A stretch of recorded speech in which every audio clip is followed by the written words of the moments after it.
ಮಾತ್ಯಮೀಶಂ ವಂದೇ ಭವಘ್ನಮರಾಸುರಸಿದ್ಧವಂದ್ಯಂ ಧರ್ಮವಿಜ್ಞಾನವೈರಾಗ್ಯ ಪರಮೈಶ್ವರ್ಯಶಾಲಿನಃ ಆನಂದತೀರ್ಥಭಗವತ್ಪಾದಾನ್ ವಂದೇ ನಿರಂತರಂ. ಭವತಿ ಯದನುಭಾವಾದೇಡಮುಕೋಪಿ ವಾಗ್ಮೀ ಜಡಮತಿರಪಿ ಜಂತುರ್ಜಾಯತೆ ಪ್ರಾಜ್ಞಮೌಲಿಃ. ಸಕಲವಚನಚೇತೋ ದೇವತಾ ಭಾರತೀ ಸಾ ಮಮ ವಚಸಿ ನಿಧತ್ತಾಂ ಸನ್ನಿಧಿಂ ಮಾನಸೇ ಚ. ನಮೋ ವಸ್ತಾತ್ವಿಕಾ ದೇವಾಃ ವಿಷ್ಣುಭಕ್ತಿಪರಾಯಣಾಃ ಧರ್ಮಮಾರ್ಗೇ ಪ್ರೇರಯಂತು ಭವಂತಃ ಸರ್ವ ಏವ ಹಿ. ಯಸ್ಯ ವಾಕ್ ಕಾಮಧೇನುರ್ನಃ ಕಾಮಿತಾರ್ಥಾನ್ ಪ್ರಯಚ್ಛತಿ ಸೇವೇತಂ ಜಯಯೋಗೀಂದ್ರಂ ಕಾಮಬಾಣಚ್ಛಿದಂ ಸದಾ. ಅರ್ಥಿಕಲ್ಪಿತಕಲ್ಪೋऽಯಂ ಪ್ರತ್ಯರ್ಥಿಗಜಕೇಸರಿ ವ್ಯಾಸತೀರ್ಥಗುರುರ್ಭೂಯಾದಸ್ಮದಿಷ್ಟಾರ್ಥಸಿದ್ಧಯೇ. ಕಾಮಧೇನುರ್ಯಥಾ ಪೂರ್ವಂ ಸರ್ವಾಭೀಷ್ಟಫಲಪ್ರದಾ ತಥಾ ಕಲೌ ವಾದಿರಾಜಶ್ರೀಪಾದೋಭೀಷ್ಟದಃ ಸತಾಂ. ಪ್ರಣಮತ್ಕಾಮಧೇನುಂಚ ಭಜತ್ಸುರತರೂಪಮಂ ಶ್ರೀಭಾವಬೋಧಕೃತ್ಪಾದಚಿಂತಾಮಣಿಮುಪಾಸ್ಮಹೇ. ಶ್ರೀಮತೋ ರಾಘವೇಂದ್ರಸ್ಯ ನಮಾಮಿ ಪದಪಂಕಜೆ.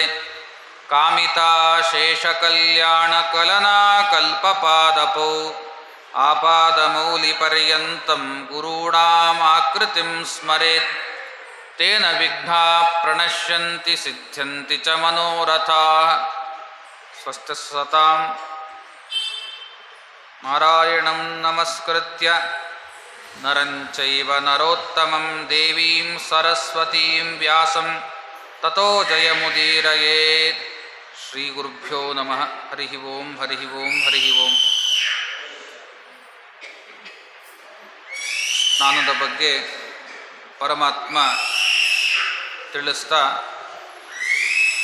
ಮಲಸ್ನಾನ, ಮಂತ್ರಸ್ನಾನ, ಜಲಸ್ನಾನ ಅಂತ ಇಲ್ಲಿಯೂ ಕೂಡ ಅನೇಕ ತೀರ್ಥಗಳಲ್ಲಿ ಸ್ನಾನವನ್ನು ಮಾಡೋದು ಉತ್ತಮ. ಅದರಲ್ಲೂ ಕೂಡ ಎಲ್ಲ ತೀರ್ಥಗಿಂತಲೂ ಕೂಡ ಶ್ರೇಷ್ಠವಾದದ್ದು ಕೃಷ್ಣ. ಆ ಕೃಷ್ಣಗಿಂತಲೂ ಕೂಡ ಶ್ರೇಷ್ಠವಾದದ್ದು ಗೋದಾವರಿ, ಗೋದಾವರಿಗಿಂತಲೂ ಕೂಡ ಶ್ರೇಷ್ಠವಾದದ್ದು ಗಂಗಾ ಅಂತ ತಾರತಮ್ಯವನ್ನು ಪರಮಾತ್ಮ ಹೇಳಿದ್ದಾನೆ. ಇಷ್ಟಾದ ಮೇಲೆ ಆ ನೀರಿನ ಒಳಗೆ ಅವಗಾಹನವನ್ನು ಮಾಡಬೇಕು ಅಂತ ವೇದ ಮಂತ್ರವನ್ನು ಪುರುಷರು ವಿಶೇಷವಾಗಿ ಹೇಳಬೇಕು. ಸ್ತ್ರೀಯರು ನೀರೊಳಗಿರ್ತಕ್ಕಂಥ ಪರಮಾತ್ಮನ ಚಿದ್ರೂಪವನ್ನು ಅಲ್ಲಿ ಧ್ಯಾನ ಮಾಡ್ತಾ ಇರಬೇಕು. ಋತಂಚ ಇತಿ ತ್ರರುಚೇನ ಅಪ್ಸು ಜಪೇಶು ಮಮ ಉಚ್ಚಿತಃ. ಋತಂಚ ಅಂತ ಒಂದು ವೇದ ಮಂತ್ರ, ಸಂಧ್ಯಾ ವಂದನೆಯಲ್ಲಿ ಪಾಪ ಪುರುಷ ವಿಸರ್ಜನ ಮಂತ್ರ ಅಂತ ಕರೀತಾರೆ. ಋತಂಚ ಸತ್ಯಂಚ ಬೀಧಾತ್ ತಪಸೋದ್ಯಜಾಯತ ತಥೋ ರಾತ್ರಜಾಯತ ತತಃ ಸಮುದ್ರಾದರ್ಣವಾತ್ ಸಮುದ್ರಾತ್ ಅರ್ಣವಾತ್ ದಧಿ ಸಂವತ್ಸರೋ ಅಜಾಯತ ಅಂತ ಈ ಮಂತ್ರ. ಅದೇನು ಹೇಳ್ತಾ ಇದೆ ಆ ಮಂತ್ರ? ಯಾಕೆ ಇಲ್ಲಿ ಆ ಮಂತ್ರವನ್ನು ನಾವು ಸ್ಮರಣೆ ಮಾಡಬೇಕು ಸ್ನಾನ ಕಾಲದಲ್ಲಿ ಅಂತ ನಾವು ಪ್ರಶ್ನೆ ಮಾಡಿದಾಗ, ಋತಂಚ ಅಂತನ್ನುವ ಈ ಋಗ್ವೇದದ ಮಂತ್ರ ಸೃಷ್ಟ್ಯಾದಿಗಳನ್ನೆಲ್ಲ ಹೇಳ್ತಾ ಇದೆ. ನೀರು, ಅಗ್ನಿ, ಭೂಮಿ, ಆಕಾಶ, ವಾಯು ಈ ಪಂಚಭೂತಗಳ ಸೃಷ್ಟಿ, ಇಡೀ ಜಗತ್ತಿನಲ್ಲಿ ಅನೇಕ ರೀತಿಯಾದ ಸೃಷ್ಟಿಯನ್ನು ಋತಂಚ ಅಂತನ್ನುವ ಆ ಮಂತ್ರ ಹೇಳ್ತಾ ಇದೆ. ಹಾಗಾದರೆ ಈ ಮಂತ್ರವನ್ನು, ಸೃಷ್ಟಿಯ ಮಂತ್ರವನ್ನು ಸ್ನಾನ ಮಾಡೋ ಕಾಲಕ್ಕೆ ಯಾತಕ್ಕೆ ಸ್ಮರಣೆ ಮಾಡಬೇಕು ಅಂತಂದರೆ, ಎಲ್ಲ ಕಡೆಯಲ್ಲೂ ಕೂಡ ಪರಮಾತ್ಮ ಇದ್ದಾನೆ. ನೀರಿಂದ ಅಗ್ನಿ ಹುಟ್ಟಿತು. ಅಗ್ನಿ ಅಂದರೆ ಅಗ್ನೇರಾಪಃ, ಆಪ ಪೃಥಿವಿ. ಅಗ್ನಿಯಿಂದ ನೀರು, ನೀರಿಂದ ಪೃಥಿವಿ ಭೂಮಿ. ಹಾಗಾದರೆ ಭೂಮಿ ಬಂದದ್ದು ನೀರಿಂದ. ಆ ಪಂಚಭೂತಗಳಲ್ಲೂ ಕೂಡ ಇಡೀ ಜಗತ್ತಿನಲ್ಲೂ ಕೂಡ ಪರಮಾತ್ಮನ ಅನಂತ ರೂಪ ಇದೆ. ಇಡೀ ಜಗತ್ತನ್ನೇ ವ್ಯಾಪಿಸಿದ್ದಾನೆ. ಆ ಸೃಷ್ಟಿಗತವಾದ ಭಗವಂತನ ರೂಪವನ್ನು ಚಿಂತನೆ ಮಾಡೋದರಿಂದ ನಮ್ಮ ಪಾಪಗಳು ನಿವೃತ್ತನೆ ಆಗಲಿ, ನಮ್ಮ ಪಾಪಗಳು ನಾಶ ಆಗಲಿ ಅಂತನ್ನೋ ಕಾರಣಕ್ಕೆ ಈ ಒಂದು ಮಂತ್ರ, ಇದು ಪಾಪ ಪುರುಷ ವಿಸರ್ಜನ ಮಂತ್ರ. ಹೇಳೋದು ಮಾತ್ರ ಸೃಷ್ಟಿಯ ಬಗ್ಗೆ ಹೇಳ್ತದೆ ಈ ಮಂತ್ರ. ಆ ಪರಮಾತ್ಮನ ಸೃಷ್ಟಿಯನ್ನು ನಾವು ಸ್ಮರಣೆ ಮಾಡಿದ್ರೆ ಸಾಕು, ನಮ್ಮೆಲ್ಲ ಪಾಪಗಳು ಕೂಡ ಕಳೀತಾವಂತೆ ಅಂತನ್ನೋ ಕಾರಣಕ್ಕೆ ಅಂಥ ಆ ಪಾಪ ಪುರುಷನನ್ನು ಕಳ್ಕೊಳ್ಳಿಕ್ಕೆ ಅಂತ ಸ್ನಾನ ಕಾಲದಲ್ಲಿ ವಿಶೇಷವಾಗಿ ಈ ಮಂತ್ರವನ್ನು ಉಚ್ಚಾರಣೆ ಮಾಡ್ತಾ ಏನು ಮಾಡಬೇಕು, ಮುಳುಗಿರ್ತಕ್ಕಂಥ ನಾವು ಕಣ್ತೆರೆದು ದೇವರೊಳಗಿದ್ದಾನೆ ಅಂತ ಸ್ಮರಣೆ ಮಾಡಬೇಕು. ಈ ಮಂತ್ರ ಆಗುವ ತನಕ ಅದು 3 ರುಕ್ಕಿನ ಮಂತ್ರ ಇದು, 3 ರುಕ್ಕಿನ ಮಂತ್ರ. ಈ ಮಂತ್ರದಿಂದ ವಿಶೇಷವಾಗಿ ಪರಮಾತ್ಮನ ನೋಡಬೇಕು. ಆಮೇಲೆ ಮೇಲಕ್ಕೆ ಎದ್ದು ಆ ಚಿದ್ರೂಪಿಯಾದ ಪರಮಾತ್ಮನಿಗೆ ನಾವು ಪೂಜೆಯನ್ನು ಮಾಡಬೇಕು. ಹೇಗೆ ಪೂಜೆ ಮಾಡಬೇಕು? ನೀರಿಂದಲೇ ಷೋಡಶೋಪಚಾರ ಪೂಜೆಯನ್ನು ಮಾಡಬೇಕದು. ಆ ನಾರಾಯಣಾಯ ನಮಃ ಅರ್ಘ್ಯಂ ಸಮರ್ಪಯಾಮಿ, ಪಾದ್ಯಂ ಸಮರ್ಪಯಾಮಿ, ಆಚಮನೀಯಂ ಸಮರ್ಪಯಾಮಿ, ಸ್ನಾನಂ ಸಮರ್ಪಯಾಮಿ, ಧೂಪಂ ದೀಪಂ ನೈವೇದ್ಯಂ ಆರ್ತಿಕ್ಯಂ, ಇದೆಲ್ಲ ಉಪಚಾರ ಪೂಜೆ ನೀರಲ್ಲೇ ಮಾಡಬೇಕು. ನದಿಗೆ ಹೋದಾಗ ಈ ಸ್ನಾನ ಇಷ್ಟು ಕಲ್ಪನೆಯನ್ನು ಕೊಡ್ತದೆ ನಮಗೆ. ಇದು ಕೇವಲ ಸ್ನಾನ ಅಲ್ಲ, ಪರಮಾತ್ಮನ ಒಳಗೆ ನಾವು ಕೂಡ ಅವಗಾಹನೆಯನ್ನು ಮಾಡಿದ್ದೀವಿ. ಆ ಪರಮಾತ್ಮನನ್ನು ನಾವೇನು ಕಾಣ್ತಾ ಇದ್ದೀವಿ, ಸೃಷ್ಟಿಯ ಮೂಲನಾಗಿರ್ತಕ್ಕಂತಹ ಸರ್ವತ್ರ ವ್ಯಾಪಿಯಾಗಿರ್ತಕ್ಕಂಥ ಪರಮಾತ್ಮನ ಕಂಡು ಅವನಿಗೆ ಷೋಡಶೋಪಚಾರ ಪೂಜೆಯನ್ನು ಮಾಡ್ತಾ ಇದ್ದೀವಿ ಅಂತ ಅನುಸಂಧಾನ. ಎಲ್ಲವೂ ನೀರಿಂದಲೇ ಮಾಡು. ನೀರಿನ ಒಳಗಿರ್ತಕ್ಕಂಥ ಪರಮಾತ್ಮನಿಗೆ ನೀರಿನದಲೇ ಉಪಚಾರ ಅಂತ ಈ ಕ್ರಮದಲ್ಲಿ ನಮ್ಮ ಹೃದಯದ ಕಮಲದಲ್ಲಿರ್ತಕ್ಕಂಥ ಬಿಂಬರೂಪದ ಪರಮಾತ್ಮನು ಮತ್ತು ನೀರಿನ ಒಳಗಿರ್ತಕ್ಕಂಥ ತೀರ್ಥದ ನೀರಿನ ಒಳಗಿರ್ತಕ್ಕಂಥ ಭಗವಂತನು ಒಂದೇ ಅಂತ ತಿಳಿದುಕೊಂಡು ಉಪಚಾರವನ್ನು ಮಾಡಬೇಕು, ಪೂಜೆಯನ್ನು ಮಾಡಬೇಕು. ಹೀಗೆ ಪೂಜೆಯನ್ನು ಮಾಡಿದ ಮೇಲೆ ನಂತರದಲ್ಲಿ ತಾನು ಕೂಡ ಬ್ರಹ್ಮಾದಿ ಹಿಂದೆ ಹೇಳಿದಂತೆ ದೇವ ಋಷಿ ಆಚಾರ್ಯ ತರ್ಪಣ ಅದನ್ನು ಹೇಗೆ ಕೊಡಬೇಕು, ವಿಶೇಷವಾಗಿ ಪುರುಷರು ಗಮನಿಸಬೇಕು.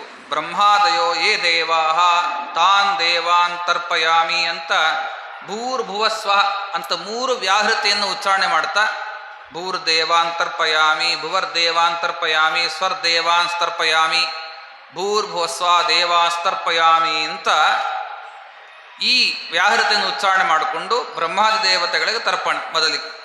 ನಂತರದಲ್ಲಿ ಕೃಷ್ಣದ್ವೈಪಾಯನರೇ ಮೊದಲಾಗಿರ್ತಕ್ಕಂಥ ಅಂದರೆ ವೇದವ್ಯಾಸ ದೇವರಿಂದ ಹಿಡ್ಕೊಂಡು ಯಾವ್ಯಾವ ಋಷಿಗಳು ಅಂತಿದ್ದಾರೋ ಅವರೆಲ್ಲರೂ ಕೂಡ ವ್ಯಾಹೃತಿಯಿಂದ ಮತ್ತೆ ಉಚ್ಚಾರಣೆ ಮಾಡ್ತಾ ತರ್ಪಣವನ್ನು ಕೊಡೋದು ಋಷಿತೀರ್ಥದಿಂದ ಅಂತ. ಋಷಿತೀರ್ಥ ಅಂದರೆ ಋಷಿಗಳ ತರ್ಪಣ ಕೊಡಬೇಕಾದ್ರೆ ವನಮಾಲೆ ಇರಬೇಕು, ಯಾವಾಗಲೂ ಕೂಡ ನಿವೀತಿ ಇರಬಾರ್ದು, ವನಮಾಲೆ ಹಾಕ್ಕೊಂಡಿರ್ಬೇಕು. ಹಾರದ ಥರ ಜನವಾರ ಹಾಕ್ಕೋಬೇಕು. ಇನ್ನು ಆಚಾರ ತರ್ಪಣ ಅಥವಾ ಪಿತೃತರ್ಪಣ ಅದನ್ನು ಕೊಡಬೇಕಾದ್ರೆ ಅಧಿಕಾರಿಗಳು ಮಾತ್ರ ಅಪಸವ್ಯವನ್ನು ಮಾಡಿಕೊಂಡು ನೀರಿಂದ ತರ್ಪಣವನ್ನು ಕೊಡಬೇಕು. ಇಷ್ಟು ಕೊಟ್ಟ ಮೇಲೆ ಮತ್ತೆ ವಿಶೇಷವಾಗಿ ನಾವು ಕಡೆಗೆ ಆ ತರ್ಪಣದಲ್ಲಿ ಒಂದು ಮಂತ್ರ ಬರ್ತಲ್ಲ, ಅದನ್ನು ಉಚ್ಚಾರಣೆ ಮಾಡಿ ವಸ್ತ್ರವನ್ನು ಹಿಂಡಿ ಆ ನೀರನ್ನು ತಟಾಕಕ್ಕೆ ಬಿಡಬೇಕು.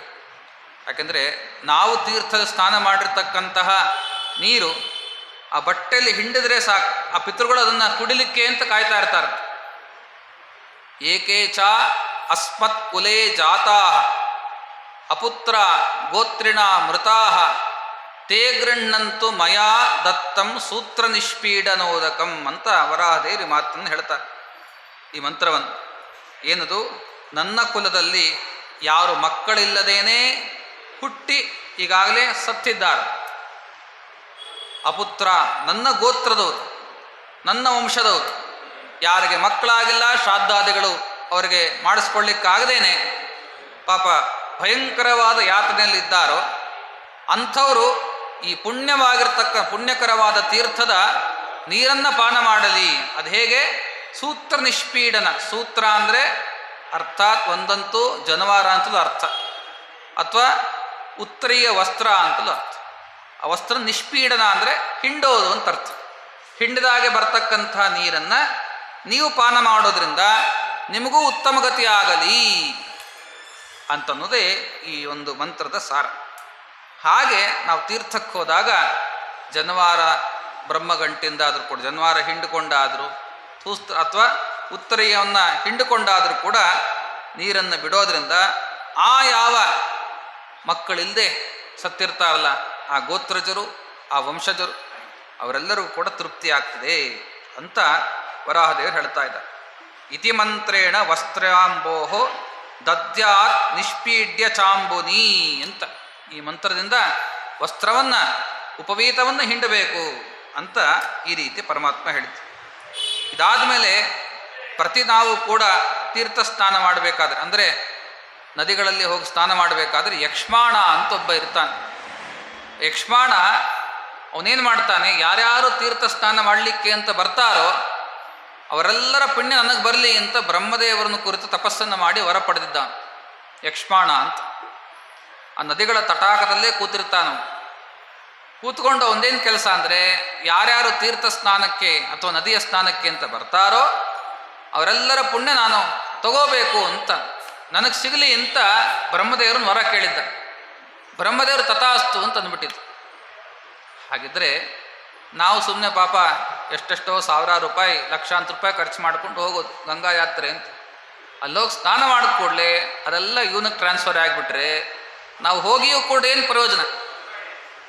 ಹಾಗಿದ್ರೆ ಅವನಿಗೆ ನಮ್ಮ ತೀರ್ಥ ಸ್ನಾನದ ಪುಣ್ಯ ಬರಬಾರದು ಅಂತಂದರೆ ಏನು ಮಾಡಬೇಕಾಗಿದ್ರೆ ಒಂದು ತರ್ಪಣ ಮಂತ್ರ ಹೇಳ್ತಾರೆ ವರಾದಿ. ಯನ್ಮಯಾ ದೂಷಿತಂ ತೋಯಂ ಶಾರೀರಮಲ ಸಂಭವಾತ್ ತದ್ದೋಷ ಪರಿಹಾರಾರ್ಥಂ ಯಕ್ಷ್ಮಾಣಂ ತರ್ಪಯಾಮ್ಯಹಂ. ಯಕ್ಷ್ಮಾಣ ಅಂತ ಏನಿದ್ದಾನಲ್ಲ ಅವನಿಗೆ ನನ್ನ ತೀರ್ಥ ಸ್ನಾನದ ಪುಣ್ಯ ಹೋಗೋದು ಬೇಡ. ಇಂಥ ಪುಣ್ಯತಮವಾದ ತೀರ್ಥದಲ್ಲಿ ನಾನು ಅಪವಿತ್ರವಾದ ನನ್ನ ದೇಹವನ್ನು ಅದ್ದಿದ್ದೀನಲ್ಲ ಆ ಪಾಪ, ಅಥವಾ ಕೆಲವರು ಈಜಾಡ್ತಾರೆ, ಕಾಲನ್ನು ಆಡಿಸಿ ಆ ತೀರ್ಥಗಳಿಗೆ ವಿಶೇಷವಾಗಿ ಅಪಚಾರವನ್ನು ಮಾಡ್ತಾರೆ, ಅಥವಾ ಬಾಯಿಂದ ನಾವು ಕೂಡ ಉಗುಳಿರ್ತೀವಿ ಆ ತೀರ್ಥದಲ್ಲಿ. ಶಾರೀರ ಮಲ, ನಮ್ಮ ಶರೀರದ ಮಲ ಅಲ್ಲಿ ತ್ಯಾಗ ಮಾಡಿರ್ತೀವಿ. ಆ ಶಾರೀರದ ಮಲ ಏನು ತೀರ್ಥದಲ್ಲಿ ಸ್ನಾನ ಮಾಡಿದಾಗ ನಮಗೆ ಪಾಪ ಬರಬೇಕೋ ಆ ಪಾಪ ಅದು ನಿನಗಿರಲಿ, ತೀರ್ಥ ಸ್ನಾನದ ಪುಣ್ಯ ನನಗಿರಲಿ ಅಂತ ಆ ತಟಾಕದ ಮೇಲೆ ಒಂದು ತರ್ಪಣವನ್ನು ಕೊಡೋದು. ಅದು ಯಕ್ಷ್ಮಾಣನಿಗೆ ಹೋಗ್ತದೆ. ನಮ್ಮ ಪಾಪ ನಿನಗೆ ಹೋಗಲಿ, ರಾಕ್ಷಸರಿಗೆ ಹೋಗಲಿ, ಪುಣ್ಯ ಮಾತ್ರ ನನ್ನಲ್ಲಿ ಉಳಿಯಲಿ ಅಂತ ಇದನ್ನು ಗಮನಿಸಬೇಕು. ಇದು ಮುಖ್ಯವಾದದ್ದು.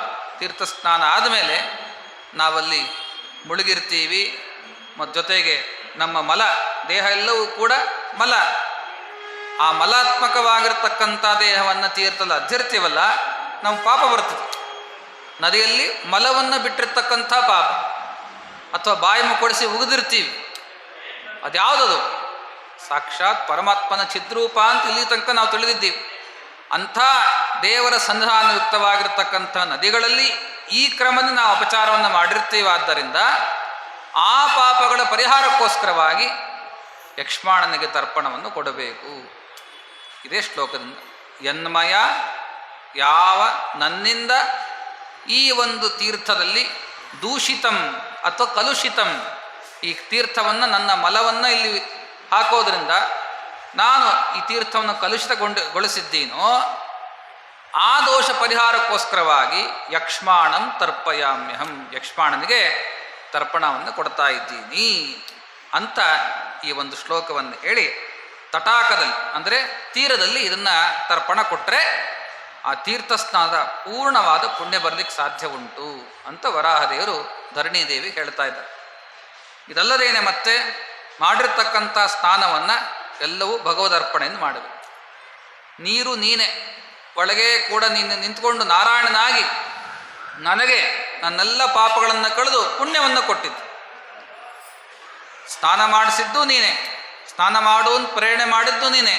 ಆ ಸ್ನಾನ ಮಾಡಬೇಕಾದ್ರೆ ಮಂತ್ರವನ್ನೇನು ಉಚ್ಚಾರಣೆ ಮಾಡ್ತೀವಿ ಅದೆಲ್ಲವೂ ಕೂಡ ಅದರಿಂದ ಪ್ರತಿಪಾದನೆ ಆದವು ನೀನೆ. ಹಾಗಿದ್ರೆ ನೀನೇ ಮಾಡಿಸಿದ್ದು, ನೀನೇ ನೀರೊಳಗಿದ್ದಿದ್ದು, ನೀನೇ ನನಗೆ ಪುಣ್ಯವನ್ನು ಕೊಟ್ಟದ್ದು ಆದ ಕಾರಣದಿಂದ ಇದೆಲ್ಲ ಸ್ನಾನದ ಕರ್ಮ ನಿನಗೇ ಅರ್ಪಿತ ಅಂತ ಆ ಪ್ರಾಣಸ್ಥನಾಗಿರ್ತಕ್ಕಂಥ ಭಗವಂತನ ಎಡೆಗೆ ಇದನ್ನು ಅರ್ಪಣ ಮಾಡಬೇಕು ಅಂತ ತಿಳಿಸ್ತಾರೆ. ಹಾಗಿದ್ರೆ ವಿಶೇಷವಾಗಿ ಎಲ್ಲಿ ಗಂಗಾ, ಪ್ರಯಾಗ, ಪುಷ್ಕರ, ನೈಮಿಷಾರಣಿ ಸಂಸೇವಿತಾನಿ ಬಹು ಕುಶಂಜರಗಾನಿ ತಾನಿ ಯಾವ ಯಾವ ತೀರ್ಥಗಳಲ್ಲಿ ಕೂಡ ಸ್ನಾನ ಮಾಡಿದರೂ ಕೂಡ ಆ ತೀರ್ಥ ಅಂತ ಹೆಸರು ಬಂದದ್ದೇ ಪರಮಾತ್ಮನ ಸನ್ನಿಧಾನ ಇರೋದರಿಂದ. ಅದಕ್ಕೋಸ್ಕರ ನಾವು ಯಾವ ನದಿಗೆ ಹೋಗಿ ಸ್ನಾನ ಮಾಡಿದರೂ ಕೂಡ ಅದು ಪರಮಾತ್ಮನೇ ತಾನು ಸನ್ನಿಹಿತನಾಗಿರ್ತಾನಲ್ವಾ. ಆದ್ದರಿಂದ ಆ ಪರಮಾತ್ಮನಿಗೆ ಇದನ್ನು ಅರ್ಪಣೆ ಮಾಡಬೇಕು ಅಂತ ತಿಳಿಸಿದ್ರು. ಇದು ಯಾವ ಸ್ನಾನ? ಇದು ವಾರಿಸ್ನಾನ ಅಥವಾ ಜಲಸ್ನಾನ ಅಂತ ಇಲ್ಲಿ ತನಕ ಪರಮಾತ್ಮ ಹೇಳಿತು. ಇಷ್ಟನ್ನು ತಾನು ಕೂಡ ಮುಗಿಸಿ ಮುಂದೆ ಅನೇಕ ದಶವಿಧ ಸ್ನಾನ ಅಂತ ನಾವು ಉತ್ಸರ್ಜನದಲ್ಲಿ ಏನು ಹೇಳ್ತಾರೋ ಆ ಕ್ರಮವನ್ನು ಪರಮಾತ್ಮ ಹೇಳ್ತಾ ಬರ್ತಾನೆ. ಮೃತ್ತಿಕಾ ಸ್ನಾನ ಅಂತ, ಮೃತ್ತಿಕೆಯನ್ನು ಹಚ್ಚಿಕೊಂಡು ಸ್ನಾನ ಮಾಡೋದು, ಅದು ನಮ್ಮ ದೇಹಕ್ಕೆ ಶುದ್ಧಿಕಾರಕವಾದ. ಗೋಮಯ ಸ್ನಾನ, ಗೋಮಯವನ್ನು ಹಚ್ಚಿಕೊಂಡು ಸ್ನಾನ ಮಾಡೋದು. ಅಷ್ಟಲ್ಲದೇನೆ ಮತ್ತೆ ಇನ್ನು ಯಾವ ಗೋಮೂತ್ರನ ಪ್ರೋಕ್ಷಣೆ ಮಾಡಿಕೊಂಡು ಸ್ನಾನ ಮಾಡೋದು. ಇನ್ನು ಕುಶೋದಕ ಸ್ನಾನ, ದರ್ಬೆಯನ್ನು ನೀರಲ್ಲಿ ಅದ್ದಿ ಸ್ನಾನ ಮಾಡೋದು. ಇಷ್ಟಲ್ಲದೇನೆ ಮತ್ತೆ ದೂರ್ವ ಅಂದರೆ ಗರಿಕೆಯನ್ನು ಅದ್ದಿಕೊಂಡು ನೀರಲ್ಲಿ ಪ್ರೋಕ್ಷಣೆಯನ್ನು ಮಾಡಿಕೊಳ್ಳೋದು. ಇಷ್ಟೆಲ್ಲ ಸ್ನಾನವು ಕೂಡ ನಮಗೆ ಬಹಳ ಶುದ್ಧಿಯನ್ನು ತಂದುಕೊಡ್ತದೆ, ಅನೇಕ ಪಾಪಗಳನ್ನು ನಿವೃತ್ತಿ ಮಾಡುತ್ತದೆ ಅಂತ ಪರಮಾತ್ಮ ಎಲ್ಲ ಸ್ನಾನ ವಿಧಾನವನ್ನು ಕೂಡ ಹೇಳ್ತಾ ಇದ್ದಾನೆ. ಅಲ್ಲಿ ಮೊದಲಿಗೆ ಹೇಳಿದ್ದು ಯಾವುದು? ಮತ್ತೆ ವಿಶೇಷವಾಗಿ ಮೃತ್ತಿಕಾ ಸ್ನಾನ.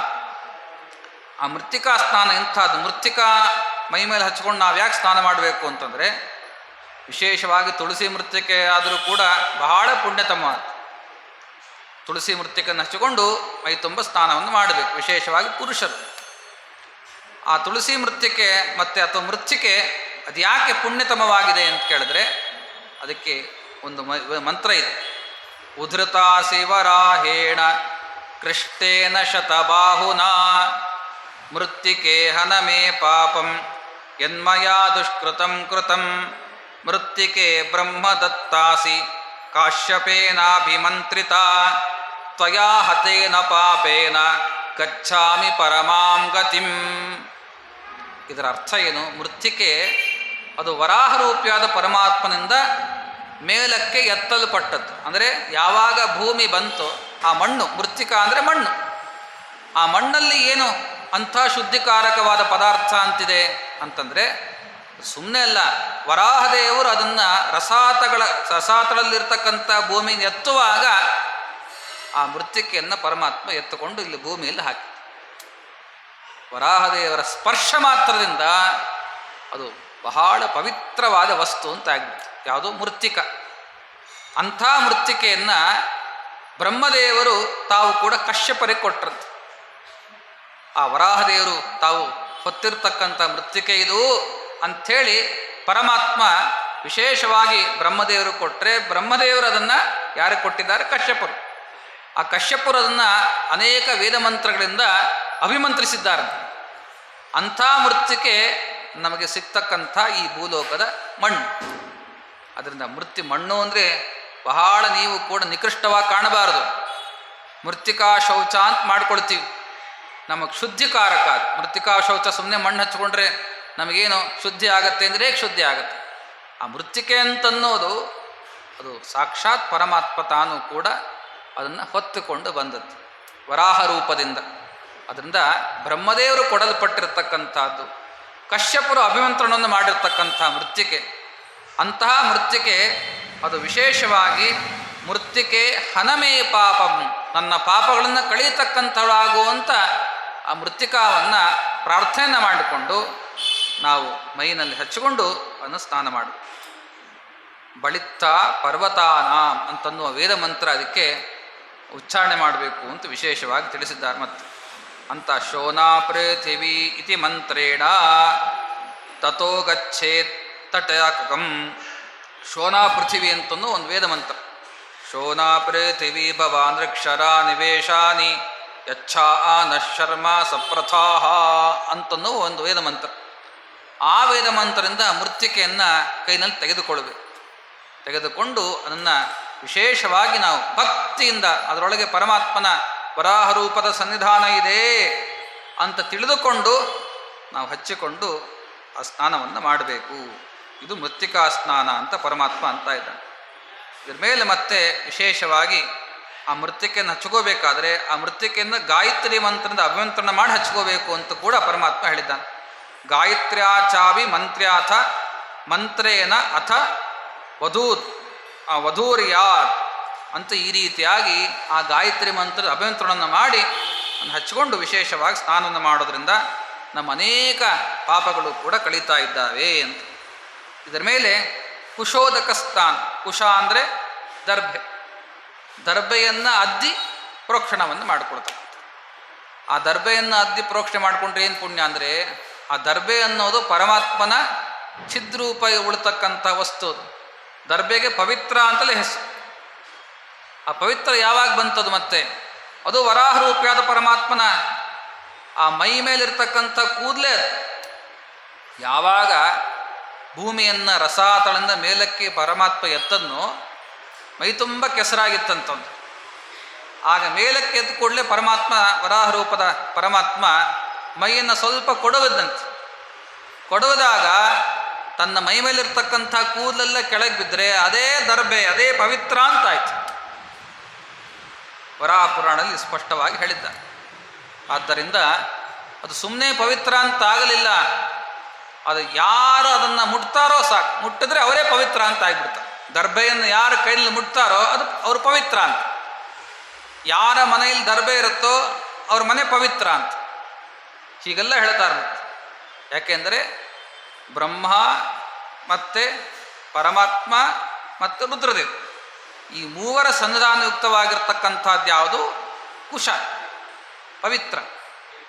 ಆ ಪವಿತ್ರ ಅಂತಲೇ ಹೆಸರದಕ್ಕೆ. ಅದಕ್ಕೋಸ್ಕರ ನಾವು ಯಾವ ಕರ್ಮ ಮಾಡಬೇಕಾದರೂ ಅಷ್ಟೇ, ಸಂಧ್ಯಾ ವಂದನಾದಿ ಕರ್ಮಗಳನ್ನು ಮಾಡಬೇಕಾದರೂ ಅಷ್ಟೇ, ಶ್ರಾದ್ದಾದಿಗಳನ್ನು ಮಾಡಬೇಕಾದರೂ ಅಷ್ಟೇ, ಹೋಮ ಹವನ ಎಲ್ಲ ಮಾಡಬೇಕಾದ್ರೂ ಅಷ್ಟೇ, ಮೊದಲಿಗೆ ಪವಿತ್ರ ಹಾಕೊಂಡು ಮಾಡಿದ್ರೇ ಶುದ್ಧಿ. ಅಂಥ ಪವಿತ್ರ ನಮಗೇನು ಮಾಡ್ತದೆ? ಆ ದರ್ಬೆಯನ್ನು ನಾವು ಸುಮ್ಮನೆ ಬೆರಳಿಗೆ ಹಾಕ್ಕೊಂಡ್ರೆ ಸಾಕು, ನಾವು ಶುದ್ಧರಾಗಿಬಿಡ್ತೀವಿ. ಆ ಕಾರಣಕ್ಕೋಸ್ಕರವಾಗಿ ಆ ದರ್ಬೆ ಅದನ್ನು ಹಾಕ್ಕೊಂಡ್ರೇ ಶುದ್ಧಿ ಅಂತಂದ್ರೆ, ಅದನ್ನು ಮುಟ್ಟಿದ್ರೇ ಶುದ್ಧಿ ಅಂದರೆ ಪರಮಾತ್ಮ ಎಂಥ ರೀತಿಯಾದ ಸನ್ನಿಧಾನದಲ್ಲಿ ಇಟ್ಟಿದ್ದಾನೆ ಅಂತ ನಾವು ಅರ್ಥ ಮಾಡ್ಕೋ. ಆ ದರ್ಬೆ ಬೇರೆ ಅಲ್ಲ, ಪರಮಾತ್ಮನ ಮೈ ಮೇಲಿರ್ತಕ್ಕಂಥ ಕೂದಲುಗಳು ಬೇರೆ ಅಲ್ಲ ಅಂತ. ವರಾಹರೂಪಿಯಾದ ಪರಮಾತ್ಮ ನಮಗೆ ನಿತ್ಯದಲ್ಲೂ ಕೂಡ ಪಾವಿತ್ರತೆಯನ್ನು ಉಂಟು ಮಾಡಲಿಕ್ಕೋಸ್ಕರವಾಗಿ ತನ್ನ ಕೂದಲನ್ನು ಕೆಳಗೆ ಉದುರಿಸಿದ್ರೆ ಅದೇ ದರ್ಬೆ ಅಂತ ಬೆಳೀತು. ಅಂಥ ದರ್ಬೆಯನ್ನು ನೀರಲ್ಲಿ ಅದ್ದಿಕೊಂಡು ನಾವು ಪ್ರೋಕ್ಷಣೆಯನ್ನು ಮಾಡಿಕೊಳ್ಳಿಕ್ಕೆ ಕುಶೋದಕ ಸ್ನಾನ ಅಂತ ಕರೀತೀವಿ. ನೀರು ಭಗವಂತನ ಚಿದ್ರೂಪ, ಅದಕ್ಕೆ ಪ್ಲಸ್ ಆ್ಯಡ್ ಯಾವುದದು? ಆ ಒಂದು ದರ್ಬೆ. ಆ ದರ್ಬೆಯನ್ನು ಅದ್ದುಕೊಂಡು ನಾವು ಪ್ರೋಕ್ಷಣೆಯನ್ನು ಮಾಡ್ಕೋಬೇಕು. ದೇವಸ್ಯತ್ವ ಅಂತ ಒಂದು ಮಂತ್ರ. ಆ ಮಂತ್ರದಿಂದ ವಿಶೇಷವಾಗೆಲ್ಲ ದೈವಮಯವಾಗಿರ್ತಕ್ಕಂಥ ಈ ಒಂದು ದರ್ಬೆ ನನ್ನನ್ನು ಆ ದೇವತೆಗಳ ಸನ್ನಿಧಾನವನ್ನು ತಂದುಕೊಟ್ಟು ನನ್ನ ಪವಿತ್ರೀಕರಿಸಲಿ ಅಂತನ್ನೋ ಕಾರಣಕ್ಕೆ ಆ ಕುಶೋದಕ ಸ್ನಾನವನ್ನು ಕೂಡ ಮಾಡಬೇಕು. ತಲೆಯಿಂದ ಕಾಲು ತನಕ ಎಲ್ಲ ಕಡೆಯಲ್ಲೂ ಕೂಡ ಪ್ರೋಕ್ಷಣೆಯನ್ನು ಮಾಡ್ಕೋಬೇಕು. ಪ್ರೋಕ್ಷಣೆ ಮಾಡೋಕ್ಕೆ ಮುಂಚಿತವಾಗಿ ಮತ್ತೆ ಗಾಯತ್ರಿ ಮಂತ್ರದಿಂದ ಆ ನೀರನ್ನು ಅಭಿಮಂತ್ರಣ ಮಾಡಿ ಪ್ರೋಕ್ಷಣೆ ಮಾಡ್ಕೋಬೇಕು ಅಂತ ದೇವರು ಹೇಳಿದ್ದಾನೆ. ಇದರ ಮೇಲೆ ಗೋಮಯ ಸ್ನಾನ. ಆ ಗೋಮಯ ಸ್ನಾನ ಎಂಬತಕ್ಕಂಥದ್ದು ಮಾಡಬೇಕು. ಆ ಗೋಮಯ ಪರಮಶುದ್ಧಿಕಾರಕ. ಗೋಮಯದಲ್ಲಿ ಯಾರಿದ್ದಾರೆ? ಸಾಕ್ಷಾತ್ ಲಕ್ಷ್ಮೀದೇವಿಯೇ ಗೋಮಯದಲ್ಲಿದ್ದಾಳೆ ಅಂತನ್ನೋ ಕಾರಣಕ್ಕೆ ಶ್ರೀ ಸೂಕ್ತದಲ್ಲಿ ಬರ್ತಕ್ಕಂಥ ಗಂಧದ್ವಾರಾಂದುರಾದರ್ಶ ನಿತ್ಯ ಪುಷ್ಟಾಂಕರೀಷಿಣೀಂ ಈಶ್ವರೀಂ ಸರ್ವಭೂತಾನಾಂ ತಾಮಿಹೋಪಕ್ವಯೇ ಶ್ರಿಯಂ, ಈ ಮಂತ್ರವನ್ನು ಹೇಳಿಕೊಂಡು ಗೋಮಯ ಸ್ನಾನ ಮಾಡಬೇಕು. ನಮಗೆ ಬಹಳ ಪವಿತ್ರತೆಯನ್ನು ಕೊಡ್ತಕ್ಕಂಥದ್ದು ಗೋಮಯ. ಅಂದರೆ ಸ್ನಾನ ಮಾಡಬೇಕಾದ್ರೆ ಯಾವ್ಯಾವ ಪವಿತ್ರ ವಸ್ತುಗಳಿದ್ದಾವೆ, ಒಂದು ಮೃತ್ತಿಕಾ, ಇನ್ನೊಂದು ಗೋಮಯ, ಮತ್ತೊಂದು ಕುಶ, ದೂರ್ವ, ಮುಂದೆ ಹೇಳ್ತಾರೆ ದೂರ್ವ, ಇಷ್ಟೆಲ್ಲ ಪವಿತ್ರತಮವಾಗಿರ್ತಕ್ಕಂಥ ವಸ್ತುಗಳು. ಅದರ ಮೇಲೆ ಪಂಚಗವ್ಯ, 5 ಆ ಗೋವಿನ ಪದಾರ್ಥ, ಗೋಮೂತ್ರ ಮತ್ತು ಹಾಲು, ಇದೆಲ್ಲವೂ ಕೂಡ ವಿಶೇಷವಾಗಿ ನಮ್ಮನ್ನು ಪವಿತ್ರೀಕರಿಸಲಿ ಅಂತ. ಒಂದೊಂದು ಪದಾರ್ಥದಲ್ಲೂ ಪರಮಾತ್ಮ ಅನೇಕ ರೂಪಗಳನ್ನು ಇಟ್ಟಿದ್ದಾನೆ. ಅನೇಕ ರೂಪಗಳು ನಾವು ಮಾಡಿರ್ತಕ್ಕಂಥ ಅನಂತ ಪಾಪಗಳನ್ನು ಕಳೀಲಿ ಅಂತನ್ನೋ ಕಾರಣಕ್ಕೆ ಇಷ್ಟೆಲ್ಲ ಸ್ನಾನ ಕ್ರಮವನ್ನು ಕೂಡ ಪರಮಾತ್ಮ ಹೇಳ್ತಾ ಇದೆ. ಕಡೆ ಪಕ್ಷ ವರ್ಷಕ್ಕೆ ಒಂದು ಸರ್ತಿ ಆದರೂ ಇಷ್ಟು ಸ್ನಾನ ಮಾಡಬೇಕು, ನಮ್ಮ ದೇಹ ಶುದ್ಧವಾಗ್ತದೆ. ಆ ಕಾರಣದಿಂದ ವರಾಹದೇವರು ವಿಶೇಷವಾಗಿ ಈ ಸ್ಥಾನವನ್ನು ಹೇಳ್ತಾರೆ. ಇನ್ನು ಪುರುಷರು ವಿಶೇಷವಾಗಿ ಉತ್ಸರ್ಜನ ಅಂತ ಉಪಕರ್ಮ ಮಾಡುವ ಸಂದರ್ಭದಲ್ಲಿ ಅದು ಮಾಡಿಕೊಂಡ್ರೇ ವೇದಗಳ ಅಧ್ಯಯನ ಮಾಡಲಿಕ್ಕೆ ಅಂತ ಅಧಿಕಾರ, ವೇದಗಳನ್ನು ಗ್ರಹಣ ಮಾಡಲಿಕ್ಕೆ ಅಂತ ಅಧಿಕಾರ. ಇಲ್ಲ ಅಂದರೆ ವೇದಗಳು ಅಂದರೆ ಪವಿತ್ರತಮವಾದದ್ದು, ಬ್ರಹ್ಮಜ್ಞಾನವನ್ನು ಹೊತ್ತುಕೊಂಡಿರ್ತಕ್ಕಂಥ ವೇದಗಳು. ಅಂತಹ ವೇದಗಳನ್ನು ನಾವು ಸ್ವೀಕಾರ ಮಾಡಬೇಕಾದ್ರೆ ನಮ್ಮ ದೇಹ ಶುದ್ಧವಾಗಿರಬೇಕು ಅಂತನ್ನೋ ಕಾರಣಕ್ಕೆ ಉಪಕರ್ಮಾದಿಗಳಲ್ಲಿ 10 ವಿಧವಾದ ಸ್ಥಾನವನ್ನು ಕೂಡ ಅಲ್ಲಿ ಹೇಳಿದ್ದಾರೆ. ಅದೇ ಕ್ರಮದಲ್ಲಿ ಮತ್ತೆ ಆ ಗೋಮಯವನ್ನು ಕೂಡ ನಾವು ಹಚ್ಚಿಕೊಂಡು ಸ್ನಾನ ಮಾಡಿದ ಮೇಲೆ ಮುಂದೆ ಭಸ್ಮ ಸ್ನಾನ ಅಂತ. ಭಸ್ಮ ಅಂತಂದರೆ ಯಾಜ್ಞಿಕವಾದ ಭಸ್ಮ. ಭಸ್ಮ ಅಂದರೆ ಮತ್ತೆ ಯಾವುದೋ ಭಸ್ಮ ಅಲ್ಲ, ಯಾವುದೋ ಬೂದಿ ಸಿಗತ್ತೆ ಹಚ್ಕೊಂಡು ಸ್ನಾನ ಮಾಡೋದು ಅಂತ ಅರ್ಥ ಅಲ್ಲ. ಅದು ಹೋಮದಲ್ಲಿ ನಾವು ಯಾವ ಭಸ್ಮ ಸಿಗ್ತದೋ ಆ ಭಸ್ಮವನ್ನು ಹಚ್ಚಿಕೊಂಡು ಸ್ನಾನವನ್ನು ಮಾಡಬೇಕು ಅಂತ. ಅದರಲ್ಲೂ ಕೂಡ ಮಾನಸ್ತೋಕೆ ಅಂತನ್ನುವ ಆ ಮಂತ್ರದಿಂದ ಮಾನಸ್ತೋಕೇತ ನಯೇಮಾನ ಆಗೋಷಿಮಾನೋ ಗೋಷುಮಾನೋ ಅಶ್ವೇಷು ರೀರಿಷಾಹ ವೀರಾನ್ಮಾನೋ ರುದ್ರಾಭಾಮಿತೋ ವದೀರ್ ಹವಿಷ್ಮಂತಂ ಸ್ವತಮಿತ್ವಾಹ ವಾಮಹೇ ಅಂತನ್ನುವ ಈ ಮಂತ್ರ. ಆ ಮಂತ್ರವನ್ನು ಉಚ್ಚಾರಣೆ ಮಾಡ್ತಾ ಆ ಭಸ್ಮವನ್ನು ನಾವು ಧಾರಣೆ ಮಾಡಿಕೊಂಡು ವಿಶೇಷವಾಗಿ ಸ್ನಾನ ಮಾಡೋದರಿಂದ ಆ ಭಸ್ಮದಲ್ಲಿ ಏನಿರ್ತದೆ, ನಾವೆಲ್ಲ ರಕ್ಷಾ ಅಂತ ಹಚ್ಕೊತೀವಿ ಹೋಮ ಆದಮೇಲೆ, ಅದರದ್ದೇನಿರ್ತದೆ, ಯಾವ ಹೋಮವನ್ನು ಮಾಡಿದ್ದೀವೋ, ಯಾವ ಯಾವ ದೇವತೆಗಳಿಗೆ ಅಥವಾ ಭಗವಂತನಿಗೆ ಆಹುತಿಯನ್ನು ಕೊಟ್ಟಿದ್ದೀವೋ ಅದೆಲ್ಲದರ ಶೇಷ ಅದರಲ್ಲಿ ಇರ್ತದೆ, ಅದೆಲ್ಲರ ಸನ್ನಿಧಾನ ಅದರಲ್ಲಿರ್ತದೆ. ಅದನ್ನು ನಾವು ಹಚ್ಕೊಳ್ಳೋದ್ರಿಂದ ಆ ಎಲ್ಲ ದೇವತೆಗಳು ಪರಮಾತ್ಮ ನಮ್ಮನ್ನು ಶುಚಿಗೊಳಿಸ್ತಾ ಇದ್ದಾನೆ ಅಂತನ್ನೋ ಕಾರಣಕ್ಕೆ ಆ ಭಸ್ಮ ಸ್ನಾನವನ್ನು ಕೂಡ ವಿಶೇಷವಾಗಿ ಇಲ್ಲಿ ಹೇಳಿದ್ದಾರೆ. ಈ ಕ್ರಮದಲ್ಲಿ ನಾವು ಕೂಡ ಅದನ್ನು ಸ್ನಾನ ಮಾಡಬೇಕು. ದೂರ್ವಾ ಸ್ನಾನ ಅಂತ. ದೂರ್ವ ಅಂತಂದರೆ ಗರಿಕೆ ಹುಲ್ಲಿಗೆ ದೂರ್ವ ಅಂತ ಕರೀತಾರೆ. ಆ ಗರಿಕೆ ಹುಲ್ಲು ಕೂಡ ಪವಿತ್ರತಮವಾದದ್ದು ಅಂತ ವಿಶೇಷವಾಗಿ ಹೇಳಿದ್ದಾರೆ. ಯಾಕೆ? ದೂರ್ವೇ ಗೋರೋಮ ಜಾತಾಸಿ, ಗೋವಿನ ರೋಮದಿಂದ ಉತ್ಪನ್ನವಾದದ್ದು ಗರಿಕೆ, ಆದ್ದರಿಂದ ಅದು ಪವಿತ್ರ. ಯಾಕೆಂದರೆ ಆಕಳಿನ ರೋಮದಲ್ಲೂ ಕೂಡ ದೇವತೆಗಳಿದ್ದಾರೆ ಅಂತ ಗೋ ಸಾವಿತ್ರಿ ಅಂತ ಒಂದು ಬರುತ್ತೆ ಪುರಾಣದಲ್ಲಿ. ಗೋವಿನ ಯಾವ ಯಾವ ವಸ್ತು ಕೂಡ ಮೈಮೇಲಿರ್ತಕ್ಕಂಥ ಯಾವ ಒಂದು ಅವಯವಗಳು ಕೂಡ ಖಾಲಿ ಇಲ್ಲ, ಎಲ್ಲವೂ ದೇವಮಯವಾದ, ಎಲ್ಲವೂ ಭಗವನ್ಮಯವಾದ. ಆ ಕಾರಣದಿಂದ ಆ ಗೋರೋಮದಿಂದ ಉತ್ಪನ್ನವಾಗಿರ್ತಕ್ಕಂಥ ದೂರ್ವ ಅದೂ ಕೂಡ ಭಗವಂತನ ಸನ್ನಿಧಾನ ಯುಕ್ತವಾದದ್ದು. ಅದನ್ನು ನಾವು ಕೂಡ ಪ್ರೋಕ್ಷಣೆ ಮಾಡಿಕೊಳ್ಳೋದ್ರಿಂದ ಗೋವು ಯಾವ ರೀತಿಯಾಗಿ ಸದಾಕಾಲ ಶುದ್ಧವೋ ನಮಗೂ ಕೂಡ ಅಂಥ ಶುದ್ಧಿಯನ್ನು ತಂದುಕೊಡು ಅಂತ ಪ್ರಾರ್ಥನೆ ಮಾಡಿಕೊಂಡು ಆ ದೂರ್ವಾ ಸ್ನಾನವನ್ನು ಕೂಡ ಮಾಡಬೇಕು. ಗರಿಕೆಯನ್ನು ನೀರಲ್ಲಿ ಅದ್ದಿಕೊಂಡು ಪ್ರೋಕ್ಷಣೆಯನ್ನು ಮಾಡಬೇಕು. ಇದೆಲ್ಲ ಸ್ನಾನವನ್ನು ಕೂಡ ಪರಮಾತ್ಮ ಹೇಳ್ತಾ ಇನ್ನು ವಾರಿ ಸ್ನಾನ ಅಥವಾ ವಾರುಣ ಸ್ನಾನ ಅಂತ. ಇಷ್ಟೆಲ್ಲ ಆದಮೇಲೆ ಮತ್ತೆ ನೀರಿನಲ್ಲಿ ಕೂಡ ನಾರಾಯಣನ ಸ್ಮರಣೆ ಮಾಡಿಕೊಂಡು ಇಮಮ್ಮೆ ಗಂಗೆ ಅಂತನ್ನುವ ಗಂಗಾದಿ ಸಕಲ ತೀರ್ಥ, ಆ ತೀರ್ಥಕ್ಕೆ ವಿಶೇಷವಾಗಿ ತೀರ್ಥತ್ವವನ್ನು ಕೊಟ್ಟಿರ್ತಕ್ಕಂಥ ಭಗವಂತನ ಪ್ರಾರ್ಥನೆ ಮಾಡ್ತಾ ನಾವು ಸ್ನಾನವನ್ನು ಮಾಡಬೇಕು. ಅದಕ್ಕೆ ಸ್ನಾನ ಮಾಡಬೇಕಾದ್ರೆ ಆ ತೀರ್ಥರಾಜನ ಪ್ರಾರ್ಥನೆ ಮಾಡಬೇಕಂತ ಬಂತು. ತ್ವಮ್ರಾಜ ಸರ್ವತೀರ್ಥಾನಿ ತ್ವಮೇವ ಜಗತ ಪಿತ ಯಾಚಿತಂ ದೇಹಿಮೇ ತೀರ್ಥಂ ಸರ್ವಪಾಪ ಪ್ರನಾಶನಂ ಅಂತ. ನಾನಿಲ್ಲಿ ಬಂದಿದ್ದೀನಿ ನಿನ್ನ ತೀರ್ಥದ ಸಂಧಾನಕ್ಕೆ, ನಾನು ಬೇಡ್ತಾ ಇದ್ದೀನಿ ತೀರ್ಥವನ್ನು ಕೊಡು ಅಂತ. ಸುಮ್ಮನೆ ನಾವು ಹೋಗಿ ಸ್ನಾನ, ಅಲ್ಲಿ ಹರಿತಾ ಇರತ್ತೆ ನೀರು, ಅವನ್ನೇ ಯಾರನ್ನು ಕೇಳಬೇಕಲ್ಲಿ? ಹೊಳೆ ನೀರಿಗೆ ದೊಣ್ಣೆ ನಾಯಕನ ಅಪ್ಪಣೆ ಬೇಕೇನು ಮತ್ತು ಅಂತ ಒಂದು ಗಾದೆ ಇದ್ದಿಲ್ಲ. ಯಾರು ಅಪ್ಪಣೆ ಬೇಕು ಸ್ನಾನ ಮಾಡಬೇಕಾದ್ರೆ ಅಂತ ನೀವು ಅನ್ಬೋದು. ಅಲ್ಲ, ನಾವು ಸ್ನಾನ ಮಾಡಬೇಕಾದ್ರೆ ತೀರ್ಥರಾಜನಾದ ವರುಣ ಎಲ್ಲ ತೀರ್ಥಗಳ ಸನ್ನಿಧಾನ ಇಲ್ಲಿ ಇರುವಂತಾಗಲಿ, ಅದರ ಒಳಗೆ ಭಗವಂತನ ಚಿದ್ರೂಪದ ಸಂಧಾನ ಬರುವಂತಾಗಲಿ ಹಾಗೆ ನೀನು ಕೂಡ ಕಲ್ಪನೆ ಮಾಡಿಕೊಟ್ಟು ನಮ್ಮೆಲ್ಲ ಪಾಪಗಳನ್ನು ನಾ ಸ್ನಾನ ಮಾಡಬೇಕಾದ್ರೆ ಕಳಿ ಅಂತ ಕೇಳ್ತೀವಿ. ಇಲ್ಲ ಅಂದರೆ ಬರೀ ನೀರಲ್ಲಿ ಮುಳುಗ್ದಂಗೆ ಅಷ್ಟೇ. ಮನೇಲಿ ಮುಳುಗೋದು ಬೇರೆ ಅಲ್ಲ, ಮನೇಲಿ ನೀರು ಹಾಕ್ಕೊಂತೀವಿ ಅದು ಬೇರೆ ಅಲ್ಲ, ನದಿಯಲ್ಲಿ ಸ್ನಾನ ಮಾಡೋದು ಬೇರೆ. ಅದಕ್ಕೋಸ್ಕರ ತೀರ್ಥರಾಜನ ವಿಶೇಷವಾಗಿ ಪ್ರಾರ್ಥನಾವನ್ನು ಮಾಡಬೇಕು. ಅಂತಹ ತೀರ್ಥರಾಜ ವರುಣ, ಜಗತ್ತಿಗೆ ತಂದೆಯಂತೆ ನೀ ಇದ್ದಿ, ಎಲ್ಲರ ಪಾಪಗಳನ್ನು ಕಳಿಲಿಕ್ಕೆ ಅಂತಲೇ ಪರಮಾತ್ಮನನ್ನ ಸೃಷ್ಟಿಯನ್ನು ಮಾಡಿದ್ದಾನೆ. ಹಾಗಿದ್ದರೆ ನಾ ಏನು ಬೇಡ್ತಾ ಇದ್ದೀನಿ ಆ ತೀರ್ಥವನ್ನು ನನಗೆ ದಯಪಾಲಿಸುವುದನ್ನು ಕೊಡು. ಅದರಿಂದ ಸರ್ವ ಪಾಪ, ಎಲ್ಲ ಪಾಪಗಳನ್ನು ಕೂಡ ನಾ ಕಳ್ಕೊಳ್ತಾ ಇದ್ದೀನಿ, ಅಂಥ ಪಾಪಗಳನ್ನು ನಾಶ ಮಾಡಲಿಕ್ಕೆ ಅಂತ ಅವಕಾಶವನ್ನು ಮಾಡಿಕೊಡು ಅಂತ ಒಂದು ಪ್ರಾರ್ಥನೆ ಮಾಡಬೇಕು. ಹಾಗೆ ನಾವು ಬೇಡಿಕೊಂಡು ಸ್ನಾನ ಮಾಡಿದಾಗ ಮಾತ್ರ ತೀರ್ಥರಾಜ ಎಸ್ ಅಂತಂತ. ಯಾವ ತೀರ್ಥಗಳಿಗೆ ಅಭಿಮಾನಿಯಾಗಿರ್ತಕ್ಕಂಥ ವರುಣ ಅವನು ಎಸ್ ಅಂತಂದರೆ ನಮ್ಮೆಲ್ಲ ಪಾಪಗಳು ನಿವೃತ್ತಿ ಆಗ್ತವೆ. ಅಷ್ಟೇ ಯಾಕೆ, ನಾವು ಮನೇಲಿ ಸ್ನಾನ ಮಾಡಬೇಕಾದ್ರೂ ಕೂಡ ದೊಡ್ಡವರನ್ನ ಆಜ್ಞೆ ಕೇಳಿ ಸ್ನಾನ ಮಾಡಬೇಕಂತ. ಮನೇಲಿ ದೊಡ್ಡವರಿದ್ದಾರೆ ಅಂದರೆ ನಾ ಸ್ನಾನ ಮಾಡ್ತೀನಪ್ಪ ಅಂತ ಅವ್ರನ್ನ ದೊಡ್ಡವರನ್ನು ಕೇಳಿ, ಅಜ್ಜನನ್ನು ಅಜ್ಜಿಯನ್ನು ದೊಡ್ಡವರು ಅಂತ ಯಾರಿರ್ತಾರೆ ಮನೇಲಿ ಅವರು ಆಜ್ಞೆಯನ್ನು ಪಡೆದುಕೊಂಡು ಸ್ನಾನ ಮಾಡಿದ್ರೆ ಬಹಳ ಪುಣ್ಯ ಹೆಚ್ಚಂತೆ. ನಿಜವಾದ ಗಂಗಾ ಸ್ನಾನ ಮಾಡಿರ್ತಕ್ಕಂಥ ಪುಣ್ಯ ನಮಗೆ ಬರ್ತದೆ. ಮನೇಲಿ ಮಾಡಿದ್ರು ಕೂಡ ಎಲ್ಲೇ ಸ್ನಾನ ಮಾಡಬೇಕಾದ್ರೂ ಅಷ್ಟೇ, ನಮಗಿಂತ ದೊಡ್ಡವರು ಯಾರಾದರೂ ಬಂದಿದ್ದರೆ ಅಥವಾ ನಮಗಿಂತಲೂ ಕೂಡ ಜ್ಞಾನಿಗಳು ಯಾರಾದರೂ ವಿದ್ವಾಂಸರು ಅಂಥವ್ರೇನಾದರೂ ಕೂಡ ನಿಮ್ಮ ಜೊತೆಗೆ ಬಂದಿದ್ದರೆ ಅವರನ್ನು ಆಜ್ಞೆಯನ್ನು ಕೇಳಿಕೊಂಡು ನಾವು ಸ್ನಾನ ಮಾಡಬೇಕು. ಯಾವ ಕಾಲಕ್ಕೆ ಆಜ್ಞೆಯನ್ನು ಪಡಿಬೇಕು ಅಂದರೆ ಸ್ನಾನ ಕಾಲಕ್ಕೊಂದು, ಊಟ ಮಾಡೋ ಕಾಲಕ್ಕೆ, ಊಟಕ್ಕೆ ಕೂಡ್ಲಾ ಅಂತ ಕೇಳಬೇಕು. ಆ ಊಟಕ್ಕೆ ಕೂಡ್ಲಾ ಅಂತ ದೊಡ್ಡವ್ರನ್ನ ಅಥವಾ ಆ ಜ್ಞಾನಿಗಳನ್ನು ಕೇಳೋದ್ರಿಂದ ವಿಷ್ಣು ಪ್ರಸಾದೋಸ್ತು ಅಂತಂದರೆ ಸಾಕ್ಷಾತ್ ಪರಮಾತ್ಮನ ಪ್ರಸಾದ ಆಗಿಬಿಡುತ್ತೆ. ಒಂದು ಯಾವತ್ತಿಗೂ ಕೂಡ ಮತ್ತೆ ಮನೆಯಿಂದ ಹೊರಗೆ ಹೋಗಿ ಬರಲ್ಲ ಅಂತ ಕೇಳಬೇಕು.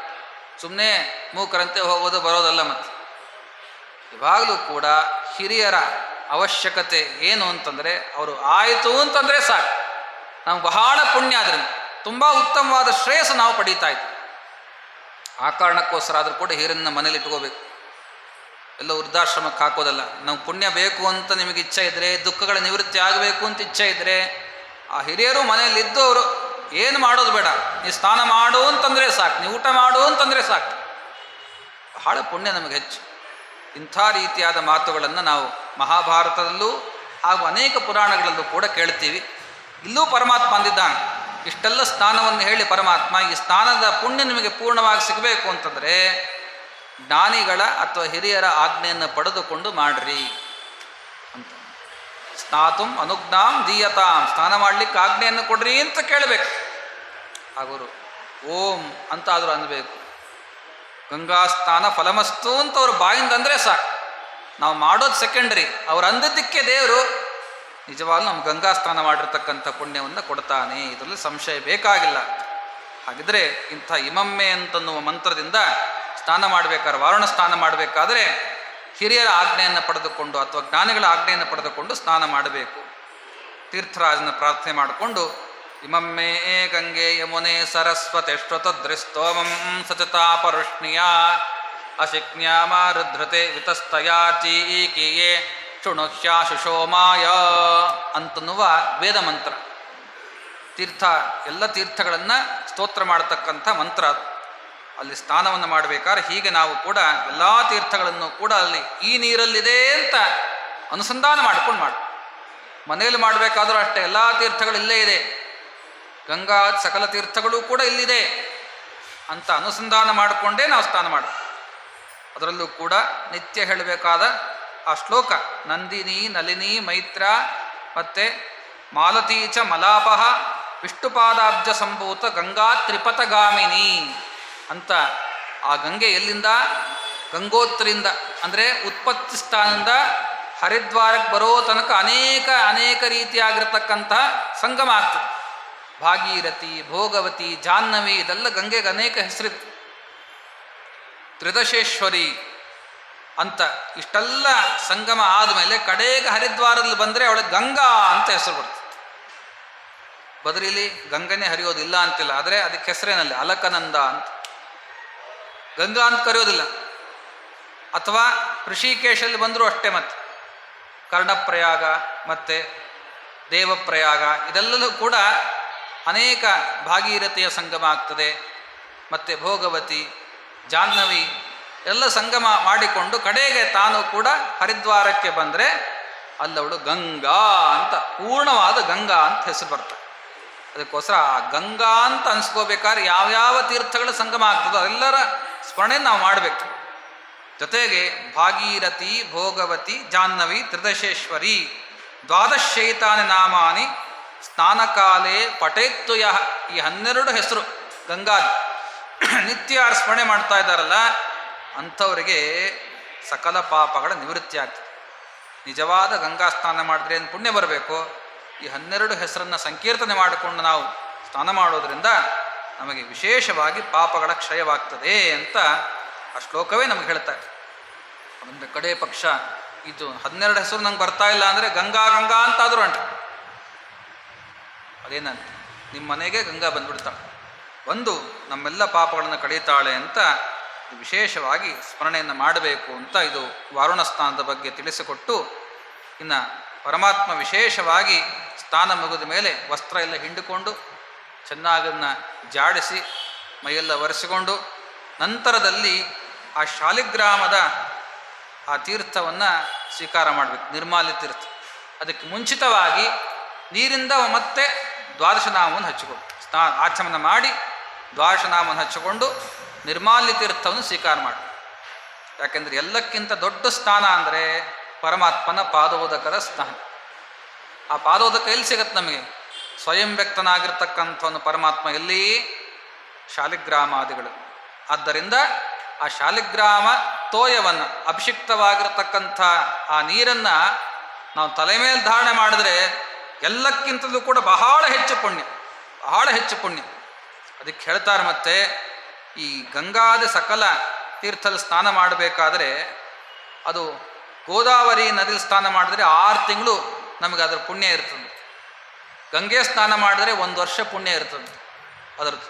ಮತ್ತೆ ಇನ್ನೊಂದು ವರ್ಷ ಮುಂದಿನ ವರ್ಷ ಹೋಗ್ಬೇಕು ಅಂತ ಅಂದರೆ ಪ್ರತಿ ವರ್ಷವೂ ಗಂಗಾಕ್ಕೆ ಹೋಗಬೇಕು ಅಂತ ತಾತ್ಪರ್ಯ.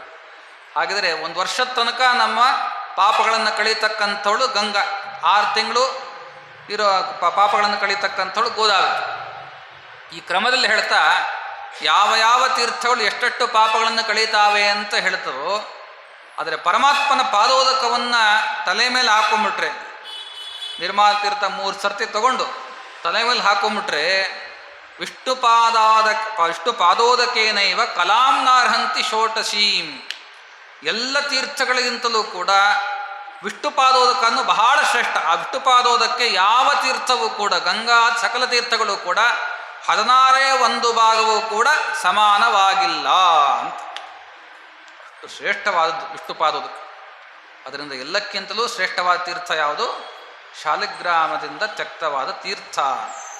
ಆ ತೀರ್ಥವನ್ನು ಪಾನ ಮಾಡ್ತೀವಿ ಅಂತಂದರೆ ನಿಜವಾದ ಶುದ್ಧಿ ನಮಗೆ ಉಂಟಾಗ್ತದೆ. ಅದು ಒಂದು ಸ್ನಾನನೂ ಹೌದು.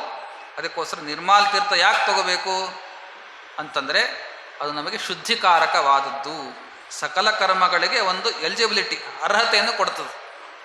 ಅದಕ್ಕೋಸ್ಕರ ಪ್ರತಿಯೊಂದು ಕರ್ಮ ಮಾಡಬೇಕಾದರೂ ಕೂಡ ಸಂಧ್ಯಾವಂದನೆಯಿಂದ ಹಿಡ್ಕೊಂಡು ಶ್ರಾದ್ದ ಕರ್ಮ ಇರ್ಬೋದು, ಯಾವುದೇ ಕರ್ಮ, ಸ್ತ್ರೀಯರಾಗಲಿ ಪುರುಷರಾಗಲಿ, ಅವ್ರು ಮಾಡ್ತಕ್ಕಂಥ ಪ್ರತಿಯೊಂದು ಕರ್ಮಕ್ಕೆ ಆರಂಭದಲ್ಲಿ ನಿರ್ಮಾಲ್ಯ ತೀರ್ಥವನ್ನು ಸ್ವೀಕಾರ ಮಾಡಲೇಬೇಕು. ಅದರಿಂದಲೇ ನಮಗೆ ಶುದ್ಧಿ. ಎಲ್ಲ ತೀರ್ಥಕ್ಕಿಂತಲೂ ಕೂಡ ಶುದ್ಧಿಯನ್ನು ಕೊಡ್ತಕ್ಕಂಥದ್ದು ಪರಮಾತ್ಮನ ಆ ಶಾಲಿಗ್ರಾಮದ ತ್ಯಕ್ತವಾಗಿರ್ತಕ್ಕಂಥ ಆ ತೀರ್ಥ ಅಂತ ದೇವರಲ್ಲಿ ಹೇಳ್ತಾ ಇದ್ದಾರೆ.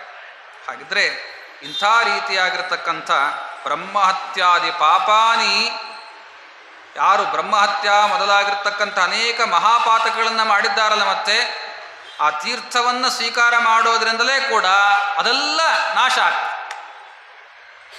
ಅದಕ್ಕೆ ಪ್ರಥಮಂ ಕಾಯಶುದ್ಧರ್ಥಂ ಅಂತ ಹೇಳು, ದ್ವಿತೀಯಂ ಧರ್ಮ ಸಾಧನಂ, ತೃತೀಯಂ ಮೋಕ್ಷಮಾಪ್ನೋತಿ ಅಂತ ಪೌರಾಣಿಕ ಮಂತ್ರ, ವೇದ ಮಂತ್ರ. ಅದು ವಿಷ್ಣುತಾಕವಾದ ಮಂತ್ರವನ್ನು ಹೇಳ್ತಾ ವಿಶೇಷವಾಗಿ ನಾವು ತೀರ್ಥವನ್ನು ಸ್ವೀಕಾರ ಮಾಡಬೇಕು.